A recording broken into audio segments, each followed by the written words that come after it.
जय गुरु जी संगत जी, मेरे यूट्यूब चैनल गुरु जी 13 ब्लेसिंग पर आपका हार्दिक स्वागत है। जय गुरु जी, शुक्राना गुरु जी, आप सभी साथ संगत जी को जय गुरु जी। गुरु जी आप सभी पर मेहर बनाए रखें, सर्वदा भला सर्वदा भला। मैं आशा करती हूँ कि आप सभी स्वस्थ और मस्त होंगे। संगत जी, जैसे कि मैं आपके साथ में डेली एक मोटिवेशनल स्टोरी भी शेयर करती हूँ, आज उसी कड़ी को आगे बढ़ाते हुए आज की जो मोटिवेशनल स्टोरी है वह है पहचान की एक चिंगारी। बहुत समय पहले एक विशाल राज्य में एक प्रतापी राजा शासन करता था। उसका एक ही पुत्र था जो राज्य का भावी उत्तराधिकारी था। लेकिन किशोरावस्था में राजकुमार का व्यवहार बिगड़ गया। वह अनुशासनहीन और उद्दंड हो गया। क्रोध में आकर राजा ने अपने 15 वर्षीय एकलौते पुत्र को राज्य से निष्कासित कर दिया। राजकुमार अकेला भटकता रहा। उसे ना कोई काम आता था, ना ही जीवन जीने का कोई अनुभव था। धीरे धीरे वह एक पड़ोसी राज्य में पहुंच गया और पेट भरने के लिए भीख मांगने लगा। एक महीने बने, महीने साल बने और देखते ही देखते वर्ष बीत गए। लगातार भीख मांगते मांगते वह अपनी असली पहचान ही भूल चुका था। उसके कपड़े फटे हुए थे, बाल बिखरे हुए थे, दाढ़ी बड़ी हुई थी और शरीर कमजोर हो चुका था। हाथ में एक पुराना कटोरा लिए वह चौराहे पर बैठा राहगीरों से कुछ पाने की उम्मीद करता रहता था। उधर समय के साथ राजा बूढ़ा हो गया। अब उसे अपने पुत्र की याद सताने लगी। उसने सोचा, जैसा भी था आखिर मेरा बेटा ही था। मेरे बाद इस राज्य को कौन संभालेगा। उसने अपने मंत्रियों को चारों दिशाओं में राजकुमार की खोज के लिए भेज दिया। एक दिन एक मंत्री का रथ उसी चौराहे से गुजरा जहां वह भिखारी बैठा था। मंत्री की नजर उस पर पड़ी और उसने अचानक उसे कुछ परिचित सा महसूस हुआ। उसने रथ रुकवाया और उस भिखारी को अपने पास बुलाया। सैनिकों ने उसके हाथ की मैल साफ की। जैसे ही कलाई पर बना राजवंश का विशेष चिन्ह दिखाई दिया, मंत्री की आंखें चमक उठी।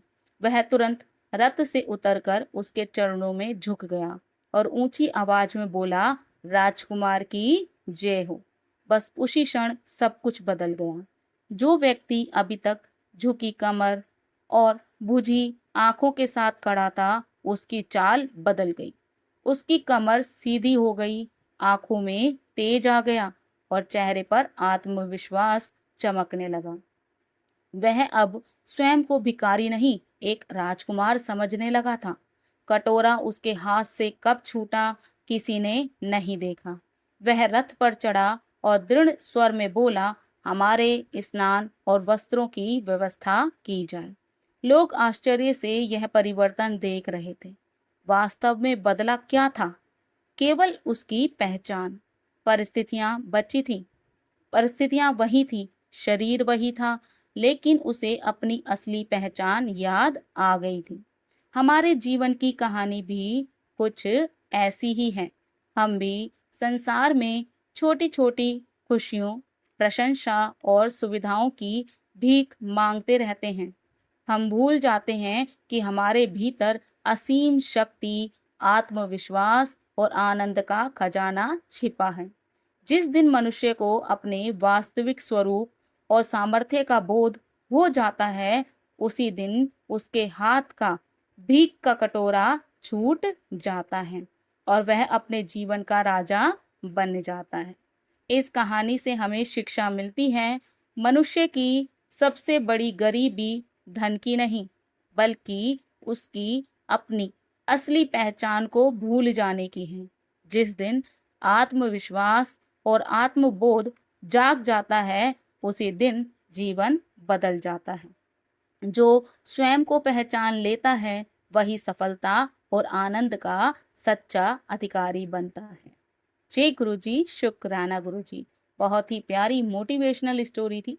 संगत जी, हम लोगों को नहीं पता हम धरती पर किस लिए आए हैं, हमें क्यों भेजा गया है, लेकिन जैसे जैसे हम अपनी स्पिरिचुअली यात्रा पर आगे बढ़ते हैं और हम गुरुजी के चरणों में बैठते हैं तो हमें धीरे-धीरे अच्छे कर्मों को करने की आदत पड़ती है। जब हम अच्छे कर्म करने लगते हैं, अच्छी चीज़ें सीखने लगते हैं, अच्छे संस्कार अपनाते हैं, अच्छा व्यवहार करते हैं, तो दिन प्रतिदिन हमारी पॉजिटिविटी बढ़ती चली जाती है। हमारा ऑरा स्ट्रांग होता है और हमें जिस लक्ष्य की प्राप्ति के लिए धरती पर भेजा गया था, वो भी प्राप्त होने लग जाता है। समय बहुत बलवान है, कब वह हमें कैसा रूप दिखाएगा, यह हम नहीं जानते। संगत जी, इसलिए कहा जाता है कि नीवा होकर चलो, कभी भी किसी से द्वेष मत रखो, सभी से प्रेम के साथ व्यवहार करो। कब कौन आपका साथ देगा, आप वो भी नहीं जानते। कब कैसी परिस्थिति आएगी, आप वो भी नहीं जानते। लेकिन परिस्थितियों से लड़कर ही हम अच्छे बन सकते हैं। जिस तरीके से सोने को जलाया जाता है, तपाया जाता है, तभी वह आभूषणों का रूप ले पाता है। आज मैं अपनी वाणी को यहीं विराम दूँगी। जय गुरु जी, शुकराना गुरु जी, जय जय गुरु जी।